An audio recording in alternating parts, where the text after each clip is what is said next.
Welcome back to the Stingy Trader Project. Today we have another segment on mods to the Kel-Tec Sub 2000.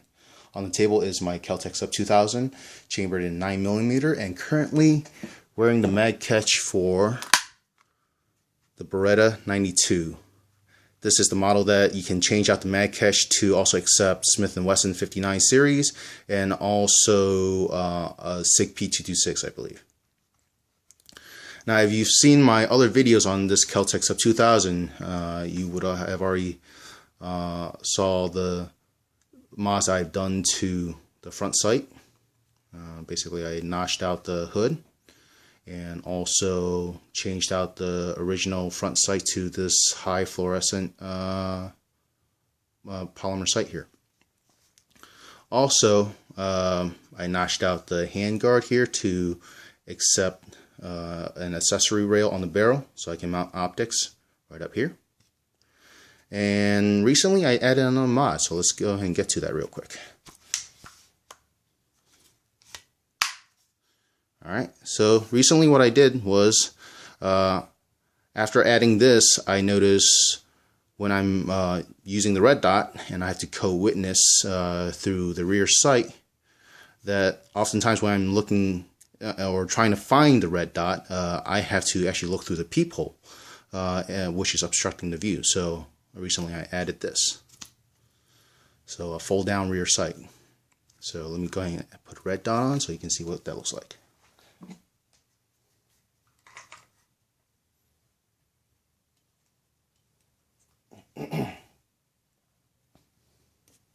Okay. Let's go and turn this thing on. So there you go. So that's currently what it looks like without the sight in the way, and it's a lot easier to pick up on that dot without having the rear sight obstructing. Now before, with the rear sight in the way, you can see how that kind of really gets in the way, and you either have to look above the sight and kind of on a cant like this to get to the red dot, or you have to look through the peephole to kind of co-witness, and that blocks out your view quite a bit downrange, so not optimal. So with it flipped out, boom, it's pretty easy to pick up that red dot. If I can get it on frame, there we go, kind of like so. Alright, this is actually a pretty easy mod. Note disassembly required. I didn't have to take anything apart at all. So let me just get to that real quick. I'll take off the red dot. Yeah.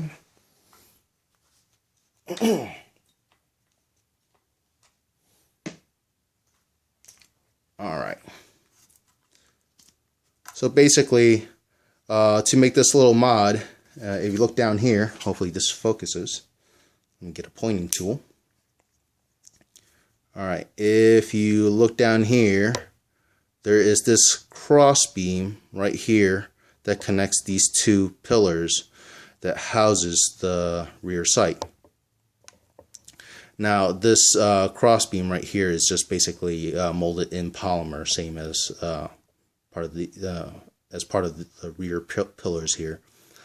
And before the mod, this crossbeam came all the way up to here. You see this little nub here on the rear sight, and what it would do is that when you unfold, this would keep this crossbeam would push against this nub to keep the sight from folding down this way, so that it would be erect like that. Okay, so what I decided to do was cut it down probably roughly about ½ an inch from where it was to where it is now. So it came all the way up to here. So I basically just unfolded the gun like this and just got in there with an X-Acto knife. And believe it or not, all you need is an X-Acto knife to do this because this stuff is that easy to cut. And I cut it down to right about, let's see, even with this aluminum cross bar that is where the screw goes through. So if you look in the back there, so basically I just cut it all the way down there, and without that being in the way, that allows the rear sight to fold down this much. Now you're saying, well, why don't you cut it all the way down so that the rear sight can go all the way flush? Well, several reasons. One, or actually just a couple reasons. One, I don't know how much structural reinforcement this cross beam provided for these for this rear and for these rear pillars. I'm not sure how much, how important it is for it to be all the way up there, just in case, I don't know, maybe to keep these two from collapsing in this way. So far, since I've cut it down, I haven't noticed any difference, so I think it's not too bad. But either way, I didn't want to cut it down any further than that. I still wanted to provide some structural reinforcement for these two pillars back here. And then two is, when you have it folded down, let's say if this folded all the way down and flat against this rear sight here is very flat. And if it's that, is all the way up against that, this is actually still pretty stiff to push up and down, by the way. So, and that's a good thing. So when you're firing the gun, it doesn't, flip-flop on you.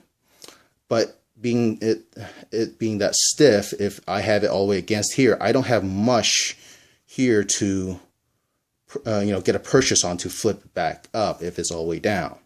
So with it like this, I can just bring my thumb right up here and just push it up like so. And even more so if you are wearing gloves.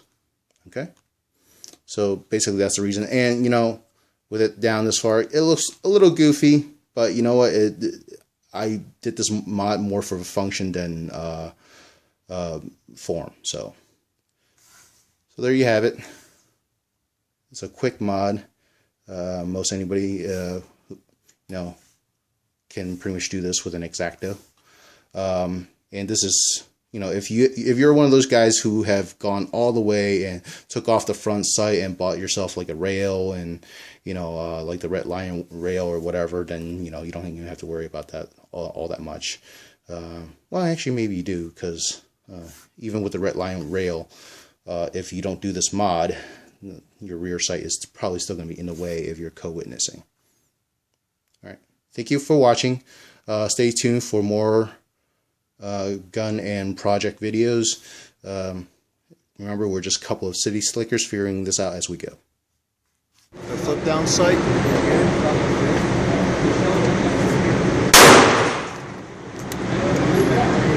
5 rounds of hollow point. I have no idea.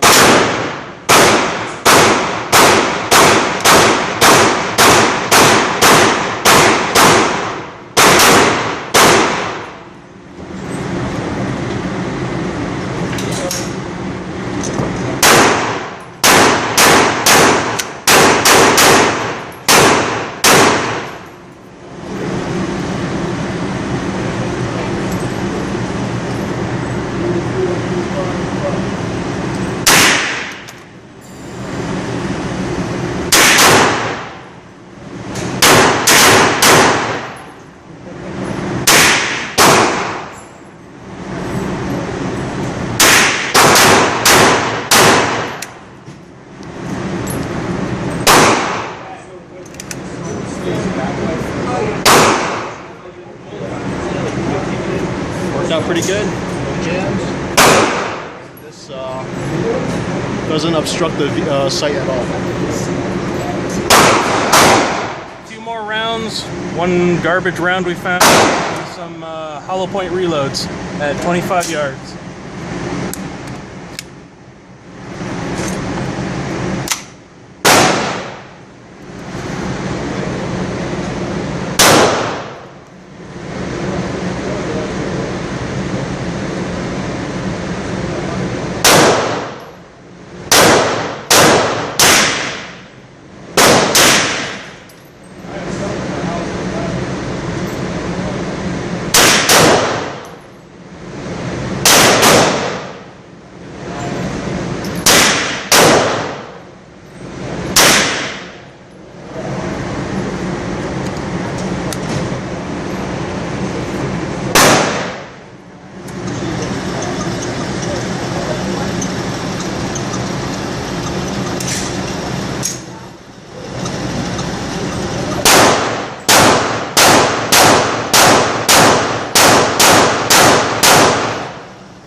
Nice.